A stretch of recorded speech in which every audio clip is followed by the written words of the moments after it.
Assalamu alaikum students, how are you all? Hope you all are good and doing well.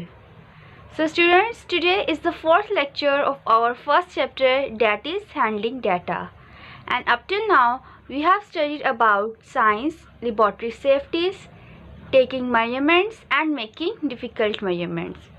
So today's topic of our discussion is handling data. For this, you should know what the data is. Students, data is basically the raw information or raw material.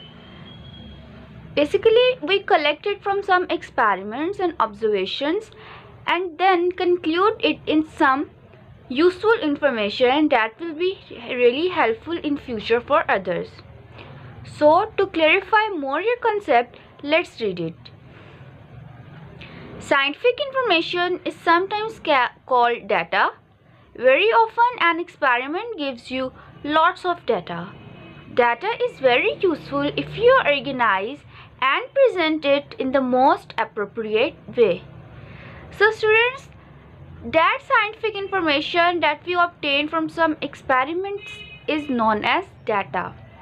And as I told you earlier that it is very useful, but when it is useful when we organize and present it in some appropriate way, so the others can easily understand what the data about is. So in order to organize the data, we have many charts and tables. There are tables, there is bar charts, line chart and pie charts. So we just organize the data in different patterns to be useful it for other people. So the first one is tables, like to organize the data in the form of table. Let us read. Putting data in a table is one way of displaying information. This weather chart is a good example. Information is collected together and you can compare the results quite easily. However, a table containing lots of information can be confusing and boring to look at. That is why data is also presented in graphs and charts. So students, they are saying that putting the data in the form of table is the way that we display our information. Here the chart that is given in our book is about the relationship between clouds and the temperature. In this table, the data is written in the form that the days are given, like day 1, day 2, day 3, day 4, 5, 6 and 7. In the next column, they have given us the night temperature, amount of cloud at 11 p.m., then daytime temperature at 11 a.m. and amount of cloud at 11 a.m.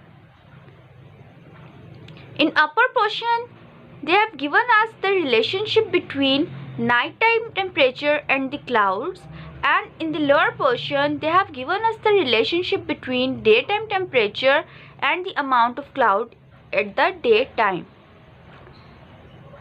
Let us relate the temperature and amount of cold at night time. Look at the table.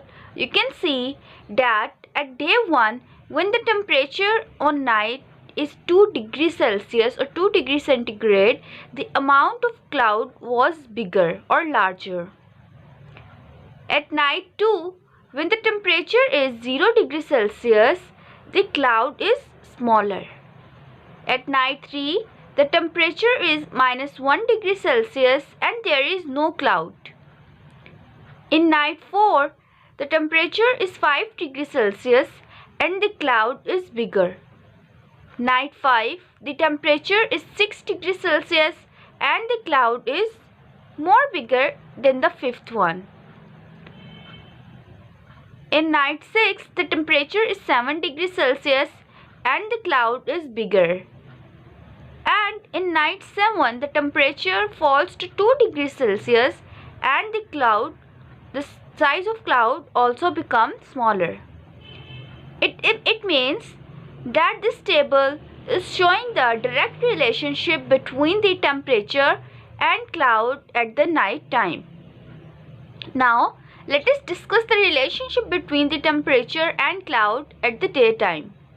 You can see that at daytime, the day 1, when the temperature is 16 degrees Celsius, like when the temperature is higher, the cloud was smaller, like there was less amount of cloud.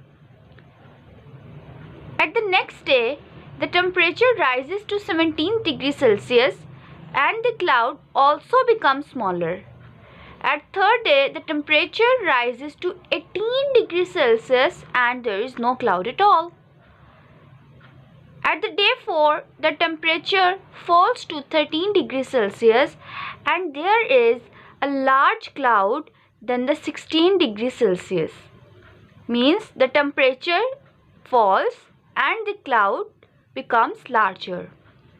At the day 5, the temperature again raised to 14 degrees Celsius and there is little effect on the cloud.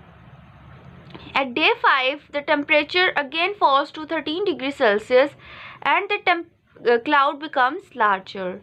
Day 7, the temperature falls to 15 degrees Celsius and the cloud also becomes smaller. So, it is showing inverse relationship between the clouds and the temperature. As the temperature falls in the daytime, the amount of cloud becomes larger in the daytime. So students, they are saying that if the data is organized in the table form, it may be sometimes confusing and boring. So to remove this confusion or boredom, the scientists also arrange the data in the form of charts, which may be bar chart, line chart or pie chart. So students, in the next picture, they are given you the data in the form of a bar chart. So what is the bar chart? A bar chart shows the results of an experiment as a picture. Bar chart क्या करता है? Bar chart basically display the information as a form of picture. Like if you look at the bar chart, you just see at a glance and you just find out the result in just one glance. You can see at a glance what the results show. आपको एक ही नज़र में पता चल जाएगा कि उस experiment में से आपको क्या रिजल्ट ऑब्टेन हुआ है या उसमें से क्या डाटा या इंफॉर्मेशन ऑब्टेन हुआ है. This bar chart shows the heights of group of students. अब now in this bar chart, the height of the students are given. In the vertical axis, that is y-axis, number of students are given. That is 0, 1, 2, 3, 4 and 5. And in the x-axis, the height of students in class is given, which is in centimeters. So the different height measurements are given, that is 150, 151, 152, 153, 154, 155, 156 and so on. So students, when you look at this bar chart, you can easily see that at 150 centimeter there is no student, but at the height of 151 centimeter there is one student present in the class. When we look at 152, so there are two students in the class whose height is 152. When we come towards 153, we can see that the three students in the class is of 153 centimeters height. Next 154, 155 and 156 centimeters. The students of 154, 155 and 156 centimeters in the class are 2. The two students are the height of two students are 154 and the height of two students are 155 and the height of two students are 156 centimeters. When we come towards 157, so 3 students lies in this 157 category, like 3 students in the class is of 157 centimeter also present. At the height of 158 centimeter, 2 students are present. At the height of 159 centimeter, 1 student is present. And at the height of 160 centimeter, 4 students are present in the class. Now, at the height of 161 centimeter, no student is present in the class. 162 centimeter, 2 students are present. And at the height of 163 centimeter, there is no student in the class. And at the height of 164 centimeters, 1 student is present in the class. So this is how the bar chart shows or displays the information or result. Now let us discuss the test yourself of page number 9. First question is, what is data? Scientific information is sometimes called data. Data collects through observations, testing and experiments. Question number 2. Look at the table. They are saying you that in the book, look at your table and just find out that what is the highest temperature. The highest temperature is 18 degrees Celsius. Question number 2. When was the temperature lowest? The lowest temperature is minus 1 degree centigrade, night 3 at 11 p.m. Describe the relationship between the amount of cloud and the nighttime temperature. So, there was a direct relation. Higher the night temperature, more amount of clouds. This question is basically taken from the table. When you look at the table that's drawn in your book, you can easily experience that from what the answers are obtained. Question number 3 is about what advantage does a line graph have over a bar chart? So, bar chart kya hai? A bar chart shows the results of an experiment as a picture. You can see at a glance what the result shows. And what is a line chart? You can use it to read off values which you have not measured. Then they are saying you look at the bar chart and tell what is the smallest height. So in the bar chart that was given in the book, the smallest height was 151 centimeters. What is the most common height? The most common height was 160 centimeters. How many students have height of 160 centimeters or more? So 4 students have height of 160 centimeters.